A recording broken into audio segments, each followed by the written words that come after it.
Hi everyone, welcome back to a new episode of Tech It Simple. Today, in this video, I'm going to show you how you can sign up for your Spotify account. Keep watching the video till the end to sign up for your Spotify account. Firstly, open your Google search. Type in Spotify sign up and make a search. The official page of Spotify will appear on the screen. Click on three lines at the top right corner of the screen and tap on sign up.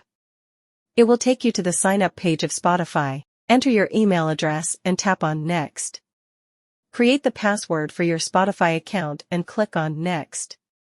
Tap on an eye icon to check if you have entered your password correctly or not. Enter your name, date of birth, gender, and click on Next. Tick mark on the given boxes to share your registration data with Spotify and to receive marketing messages from Spotify if you want to, and click on Sign Up. This is how you can sign up for your Spotify account quickly and easily, just in a few steps.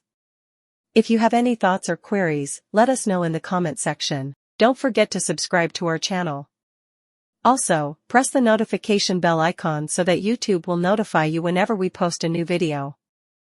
Thank you so much for watching.